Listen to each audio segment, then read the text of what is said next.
All right, let's jump into something pretty cool in Spanish. Like a secret weapon, almost. We're talking about demonstrative pronouns. Oh, yeah.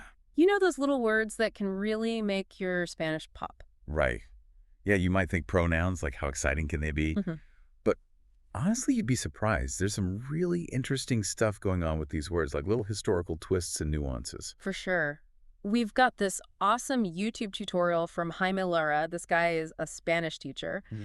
and he just makes grammar like fun. We're going to be using his insights, and we'll also be pulling in some knowledge from the Real Academia Española. Ah, nice. Yeah, those are like the official guardians of the Spanish language, always watching over how it evolves. I like it. And this isn't just going to be like, boring textbook stuff. No way. It's more like a deep dive, right? Like, how do Spanish speakers see the world? Yeah. How do they understand distance? How do they use these like little subtle things? The subtle shades of meaning. That's what makes you fluent. So to start, what are demonstrative pronouns? I know we have them in English too, right? Yeah, absolutely. Like this, that, these, and those. Yeah, right. We use them all the time to point to stuff, Mm-hmm. literally, or just like, figuratively.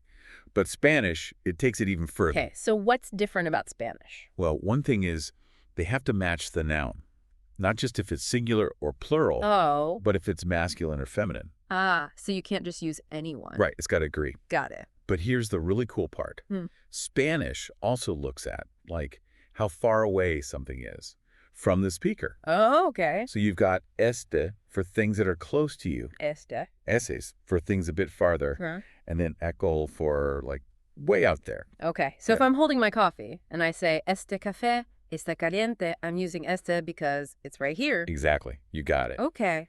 And then, like, you're pointing across the street at a building. Yeah. You might say, ese edificio es muy alto, because it's farther away. So you're really like painting a picture for the listener with these words. Now, what about equal? When would I use that one? Like, imagine you're looking at the stars, Mm. and you say, aquellas estrellas son brillantes, to show that they're super far away. But sometimes the line between is and equal Yeah. can get a little fuzzy. Oh, really? So it's not always black and white? Yeah, it's more like a sliding scale Uh-huh. based on how the speaker, like, sees that distance. Okay, interesting. So there's culture baked into that. Yeah, for sure. It's not just the dictionary definition. Right. Wow. So even with these simple pronouns, you're getting into culture already. Uh-huh. And Cheney's video, he does such a good job. Like, he uses all these examples. Oh, nice. And he even uses props to, like, really show you Yeah. how the pronouns change. I bet that makes it stick. Oh, yeah. And he gives you So- exercises, too. He makes you work for it. Oh, yeah. But there's something else we should talk about. The history of these pronouns. Ooh. They used to be a little different. Oh, for Like este, estos, and estos. Uh-huh. They used to have accents over the E, Wow. Imagine having to learn that. right? There's a whole other thing. So why were they there in the first place, those little accent marks? It was about how you said them, and also so you wouldn't mix them up with other words. Yeah. But language changes, Sure.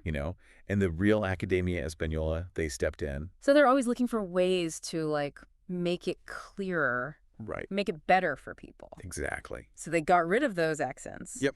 And that had, like, a chain reaction. Oh, yeah. Not just for people learning Spanish, Uh-huh. but for how the language itself changed. It makes you wonder how small things in grammar can have, like, huge effects on the language. But before we get too deep into that, let's take a moment to hear from our sponsor. When we come back, we'll keep looking at Jamie's insights and see how these pronouns work in real conversations. So stick with us. All right, welcome back. Let's get back to Jaime's video. I'm really curious about those real-life examples he uses. What really stuck out to you? It's interesting because he doesn't just talk about, like, pointing at objects. Uh-huh. He shows how you can use these pronouns for, like, events in time. Oh, cool. Yeah, it's like, you're talking about the past or the future, Right. and you're using these words to, like, point to different moments. So it's not just distance in space, it's distance in time, too. Exactly. Like, he gives this example talking about a trip you took, Okay. and you say, aquel viaje fue increíble. Mm. Yeah, you're using Ike to, like, emphasize that it happened a while ago. Oh, I see. Or, like, talking about future plans, este fin de semana voy a relajarme. Este for the weekend that's coming up. Exactly. You're bringing it closer. So these pronouns, they really add another dimension to what you're saying. For sure. And Hemi, he takes it even further. Oh, really? Yeah, he shows how you can, like, use them without even saying the noun. Wow, okay. How does that work? So imagine you walk into a room and you say, esa música me encanta. Esa música. Yeah, but you're not saying, like, what music exactly. Right. But that esa, it implies that the other person already knows what you're talking about. So it's like a shared understanding. Exactly. You're connecting with them. I like that. Little moments of connection. Uh-huh. And of course, Hemi is all about practicing. Makes sense. He has all these exercises in his videos, so you really have to think about it. Yeah, make sure you're getting it. Exactly. But, we talked about the Real Academia Española before. Oh, yeah, with the accent marks. Right. And that wasn't just a small thing. Right. It really shows how language changes and adapts Hmm. to what people need. Yeah, it made it easier for learners, but I wonder if it had, like, other effects on Spanish. Yeah, if you think about it, it's part of this bigger trend Okay. of making language more efficient, more clear. Streamlining it. Exactly. Yeah. Like, think about texting on your phone. Right. Trying to type those accent marks. It's a pain. Yeah, it is. So this change, it reflects how we use language now. Wow, so language is adapting to technology, too. Yeah.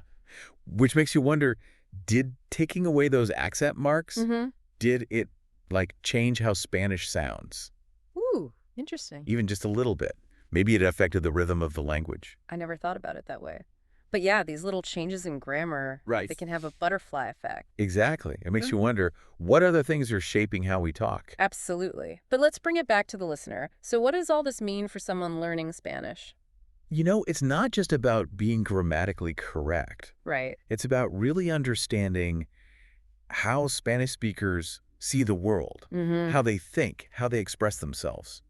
So you're not just learning words, you're learning a worldview. Exactly. Yeah, Haney's video, it really gives you the tools to do that. He makes it so clear. Yeah.